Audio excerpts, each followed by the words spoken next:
Hello! Today I thought it'd be a fun idea to do another challenge, and this time it's actually going to be a challenge that I have not seen anywhere yet. Like, I haven't searched it on YouTube, so it might have been done before. But if so, I haven't seen it yet, so I have absolutely no idea how this is going to turn out. You probably already read the title by this point. It's a peel-off makeup, and pretty much I'm going to smear a peel-off mask on my face, let it dry, and then apply a full face makeup on it. Like, not the eyes, because obviously I'm not gonna put a mask on my eyeballs. But you know, just full foundation, concealer, and also shapers, blush, highlighter, and yeah, just see how it goes, see how it's actually, well, it probably won't sink into this stuff at all.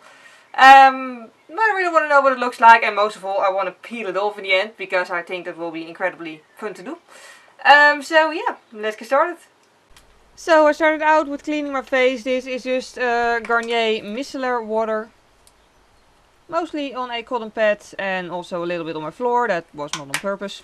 But yeah, at this point I was already wearing eyebrow makeup and mascara and some lip gloss. But also powder foundation, and the powder foundation obviously had to go. Accidentally rubbed over my eyebrows there, but for some reason it was either the brow pomade by Maybelline or the one by L'Oreal. But apparently it can stand micellar water, which is cool, I guess. And then for the face mask I used the Freeman pomegranate mask, which is actually one of my favorite face masks, you know, for normal face mask use as well. I just applied a regular layer, like not thicker or thinner than, like, I didn't want it to be too thin because it might break, and I didn't want it to be too thick because I didn't want to wait for 5 hours for it to dry. But yeah, this actually dried in like 30 minutes, so that was pretty good. And then I started out with the fun part, the makeup. So yeah, the foundation I'm using is the 123 Perfect or Perfection, either one of the two, by Bourjois. Yeah, the first thing I noticed is I needed heaps and heaps more of foundation than I usually do. Like of this particular one, I usually need 2 pumps. This time I needed 5 pumps, even though it's like, well, strangely enough I expected it to just glide over it, but it did not exactly sink in, but it did sort of adhere to the face mask, funnily enough. I don't know how that works scientifically, but it did. But yeah, I didn't need a whole lot of it for it to have good coverage, because it was like I applied it in one place and it just wanted to stay there.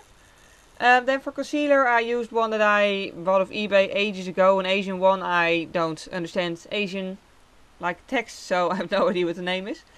But yeah, I just applied it where I would usually highlight and just blend it in with the same brush. Which also went pretty smoothly. Like, surprisingly enough, the foundation underneath didn't get removed, which is, again, very surprising.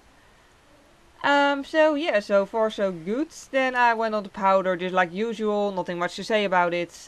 It just went matte, and that's pretty much it. I didn't notice the powder going patchy, but you know, it's translucent, so that's not very noticeable to begin with, it being translucent and all. And then I decided to go for contouring, for which I used this Makeup Revolution thing, and I was really trying not to laugh, because if I would laugh then the face mask would come off, which I didn't yet want to have happening, of course.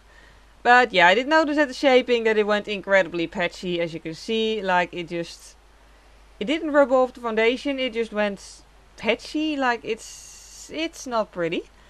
Not that this entire look would be, like, it would be a pretty Halloween look, I guess. But other than that, yeah. It went slightly smoother on my nose and on my forehead, but then again, I think I pretty much contoured a little bit above the face mask instead of straight on top of it. And then I just applied some blush, which it's the Essence Lighter Cherry blush, and yeah, that also went pretty patchy. However, the pigment really does show up really well this way, so, you know, there's a good side to everything, I guess. Yeah. At least I looked colorful at this point. And then I just used the highlighter that came with the Makeup Revolution palette. And yeah, the highlighter, I really have no comment on it. It just applied like usual, and yeah. It's a highlighter, it didn't get patchy, it just applied, and that's it. So yeah, that actually went pretty well. And yeah, then that's the final fabulous result. Here is the final fabulous result up close. I pretty much look like a horror movie character, I guess. yeah, I didn't went outside like this. I just immediately went on to the most fun part, which was peeling it off. Like, it's already incredibly satisfying to peel off a peel off mask. But with makeup on it, for some reason, it's even more satisfying. So, yeah. And it luckily actually came off completely in one go. And it's... If I would leave this outside, the person who would find it would probably get nightmares. It looked quite hideous. Like, you can just see the entire makeup on it. But, yeah. So, yeah, this was a really fun challenge to do. If you want to do it as well, please let me know how your result was, because, you know, it's just really funny. For now, thank you for watching and see you next time. Bye!